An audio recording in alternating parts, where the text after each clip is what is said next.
Hello दोस्तों, आज की इस वीडियो में मैं आप सभी को बताऊंगा भारतीय संविधान के ऐतिहासिक पृष्ठ से लिए गए एक्ट को कैसे याद रखें। जी हाँ, इसके लिए आप सभी को कुछ चीज़ें याद रखनी होगी और वो मैं आपको वीडियो में बताता रहूँगा। दोस्तों, सबसे पहला चीज़ आपको ये याद रखना होगा, ये सब कुछ 1773 से शुरू हुआ और 1947 में ख़त्म।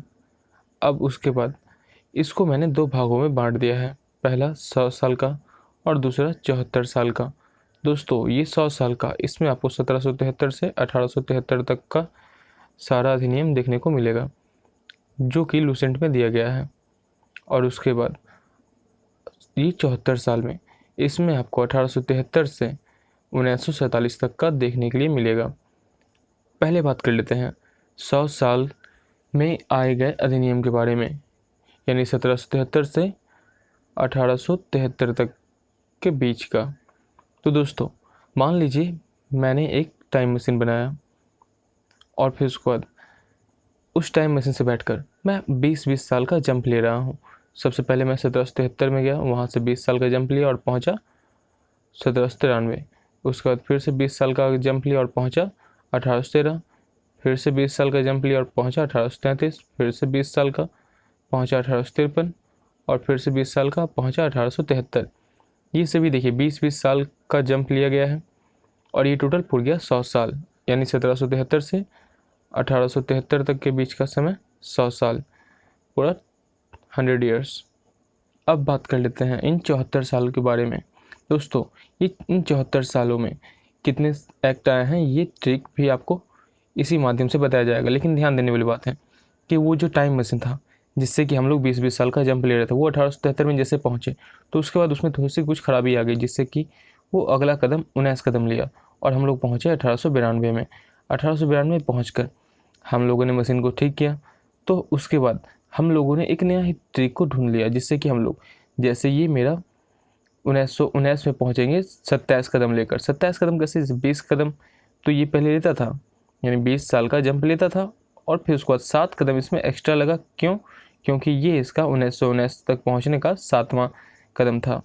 अब ध्यान देने की बात है, पहला कदम था 0 से शुरू किए तो 1773, फिर उसको पहला 1793, यानी एक कदम इस तरीके से एक कदम लिए, दूसरा, तीसरा, चौथा, पाँचवा, छठवां एंड सातवां। सातवां कहाँ है? 1919 में, तो इसलिए 1919 में 27 यानी 20 + 7 कदम को लिया गया, तो हम लोग पहुँचे 1919 में। अब उसके बाद ये ट्रिक जब पता चला तो उसके बाद अगला कदम, क्योंकि हम लोगों का 8वां कदम था, इसलिए 20 + 8 यानी 28 कदम चले तो पहुँचे 1947 में। अब इसके बाद हम लोग बात कर लेते हैं इन सभी के बारे में एक बार डिटेल से। सबसे पहले 0 शुरू किए 1773 से, पहला 1793, दूसरा 1813, तीसरा 1833, चौथा 1853, पाँचवा 1873, छठा 1892, सातवां 1919 और आठवां 1947। दोस्तों, ये सभी स्टेप काउंट है। अब इसके बाद बात कर लेते हैं इन 100 ईयर्स के बारे में। तो दोस्तों, इनमें भी कुछ ऐसे एक्ट हैं जिनको कि छुपा दिया गया है।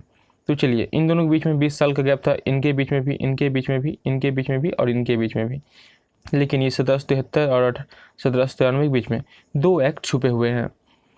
पहला है 1781 का, दूसरा है 1784 का।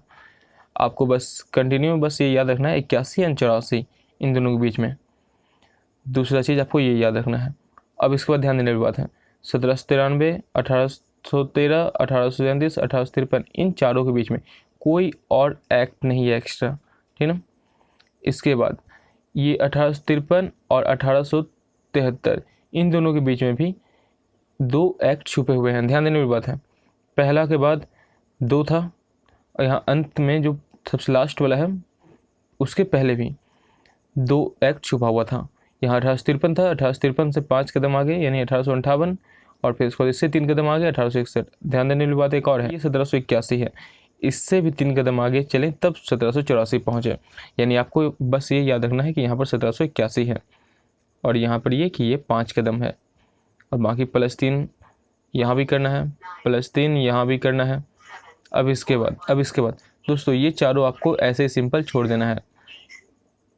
बात कर लेते हैं अब इन 100 सालों के बारे में कि इनमें कौन कौन से एक्ट आए। तो सबसे पहले 1773 इसमें आया रेगुलेटिंग एक्ट। फिर उसके बाद 1781 तो इसमें आया आपका एक्ट ऑफ सेटलमेंट।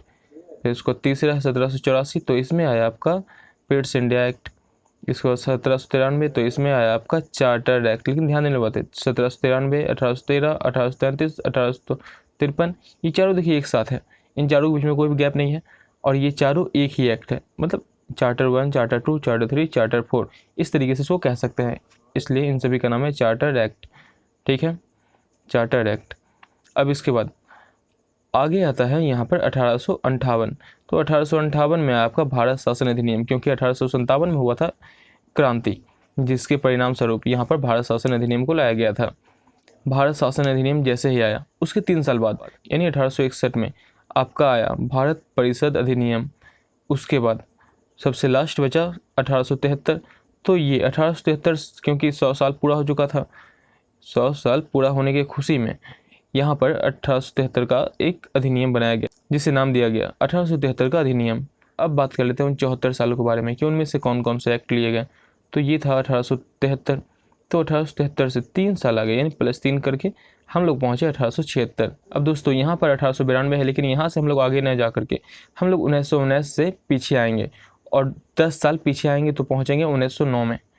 यहाँ आपको बस माइंड में ये सेट रखना है कि कहाँ से आपको आगे आना है, कहाँ से आपको पीछे जाना है, ठीक ना।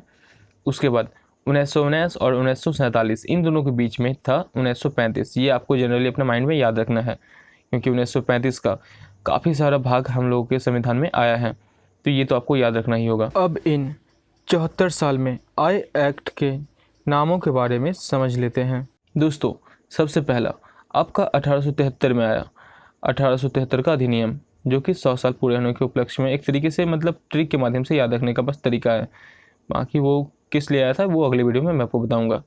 उसके बाद 1876 में तो इसमें आया था शाही उपाधि अधिनियम। आपको ध्यान देना होगा कि 1873 के बाद जैसे ही ये एक्ट आया उसी समय कंपनी के हाथ से बागडोर सारा का सारा चला गया ब्रिटिश क्राउन के हाथ में, यानी शाही उपाधि अधिनियम इसीलिए पारित किया गया था। उसके बाद 1892 तो दोस्तों 1892 में भारत परिषद अधिनियम। इसके बाद 1909 इसमें भी आपका भारत परिषद अधिनियम ही लाया गया। अब उसके बाद 1919 तो 1919 में आया था भारत शासन अधिनियम। दोस्तों 1935 में भी आया था आपका भारत शासन अधिनियम और सबसे लास्ट बचा 1947। तो इसके बारे में कौन नहीं जानता, ये है भारतीय स्वतंत्रता अधिनियम। दोस्तों मेरे ख्याल से आपको ये ट्रिक अब समझ में आ गई होगी, और अगर नहीं आया है तो कोई बात नहीं, आप इस वीडियो को एक बार और देख लें।